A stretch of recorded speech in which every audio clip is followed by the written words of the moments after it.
you ask writers where they get their material, and they say, well, no, we confabulate and make things up in our head. But they're liars. It's all true, what they put in fiction, I can assure you of that.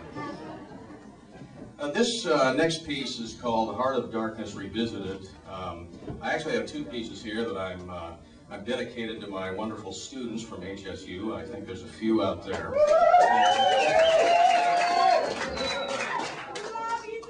Oh, hey, you know, I love that too. Just keep it coming that way. That's great stuff. That's why we do it. Why else do we do it? And the antecedent to this story, that's a nice $15 word, isn't it, is that when I would have a graduate student, when I was ready to sit down and read their thesis, I would invariably say, you know, I don't want to do that. We'll take a raft trip together, and I'll read it next week. And so this piece is called Heart of Darkness Revisited. Those of you who remember your junior year in English will remember Joseph Conrad's Heart of Darkness, and maybe those of you who are my age remember Apocalypse Now, that was based on that Conrad novella.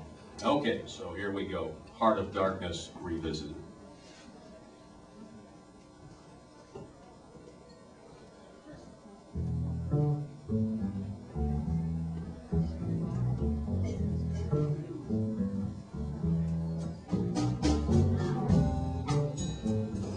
Four-wheeler disappeared, leaving me in the 6'2" goateed, I can crush your head like a rotted cantaloupe if I wanted to, ex-Navy SEAL in a wake of dust.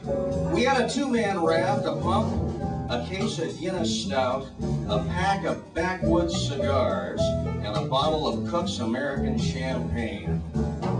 As we prepared to put in, we both heard a high C hissing sound, playing a steady solo on a register slightly above the bluesy burble of the river.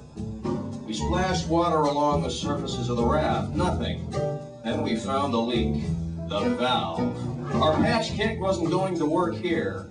I wondered if we should change it or just pump the whole way down. We'd planned our Heart of Darkness river trip all year. Screw it, the SEAL says. I forgot the chewing gum. Screw it like hell, I replied. Let's drink the champagne now and figure out what to do while we drink. That's your job anyway. You're the goddamn SEAL. That's why I brought you, remember? I'm just the social director. It was damn good champagne. What are you doing, I asked. The SEAL is thinking now. He peels the foil off the champagne bottle, removes the twist wire, packs the foil carefully into the edge of the valve stem, and then he winds the wire around the foil, crossing the ends back and then cinching the whole thing down by twisting the wire. Then he mashes mud around the valve and checks for little air bubbles. We're geniuses, I said. We shove off and help ourselves to a Guinness as the current takes us downstream into the heart of darkness. Well, paddling at this point had paltry appeal. I figured we'd used up enough calories going through the mental bench pressing of how to fix that nasty valve. We were going to smell the air, watch the kingfishers dive bomb the river trout, and enjoy the branches move their shadows back and forth like panhandling mimes. Just like Huck Finn, I said. This is the American experience. Mark Twain would have been proud. Just then I snapped off the end of my plastic paddle while trying to push the raft off a sandbar with my left hand without distributing the Newtonian equilibrium of the beer bottle in my right. Joseph Conrad would have thought this was a vaudeville act, the SEAL said, lighting up a cigar. But Twain would have appreciated it. I light up my own cigar, and then the SEAL breaks his paddle. Damn, he says, give me another Guinness. I'm thinking maybe we could sing O Solo Mio and pretend we're gondoliers, pulling through the waterways of Venice. Congo seemed a little over the top as a river image anyway, I thought. So we floated downriver, poling occasionally to avoid another stealthy sandbar or lazy log. It seemed like every 10 minutes or so the SEAL would hang off the boat to take a leak. So what about the fifth leak, the SEAL says. Man, you got some iron kidneys, Doc. I didn't tell him I was too drunk and too comfortable to move. And hey, I'd earned the man's respect. After a while, I tell the seal, let's beach it here a minute, I said. Gotta stretch my legs a bit. And I summoned every neuron and muscle in my body that wasn't devoted to incontinence prevention to hoisting myself out of the raft. I walked slowly, trying to hold myself up till I was out of sight of the seal. I'm sure I looked like Brando after that Lee J. Cobb number in On the Waterfront. I staggered behind a tree, clutching my bladder, and I created a torrential tributary in the terra firma that a cartographer could have spotted from 3,000 feet. Then I walked coolly back to the raft. Have another Guinness, the seal said, and let me light your cigar. The man didn't know who he was dealing with. More polling, more bends and turns. The nicotine from the cigars and the alcohol from the Guinness and the champagne were having an effect. I started fantasizing about a couple of Hueys coming in to drop a floating stage with a rock band playing Susie Q with some wild-ass dancing cheerleader types.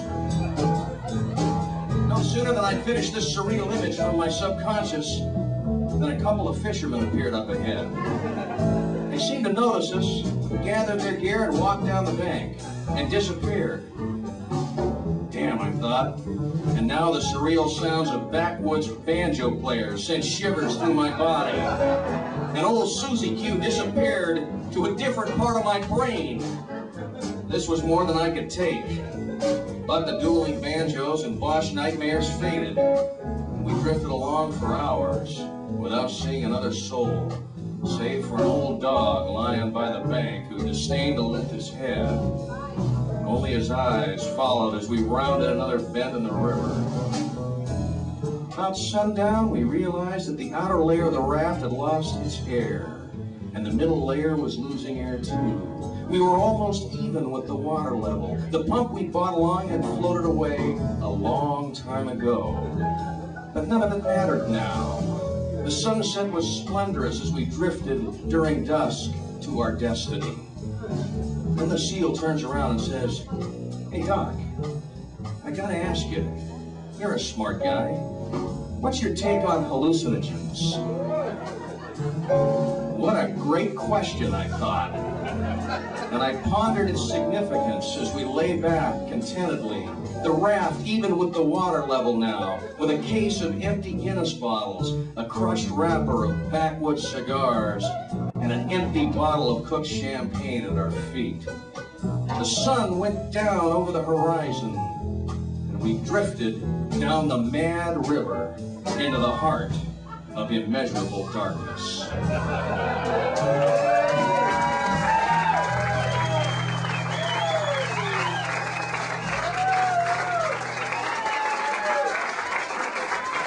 All fiction. All original fiction.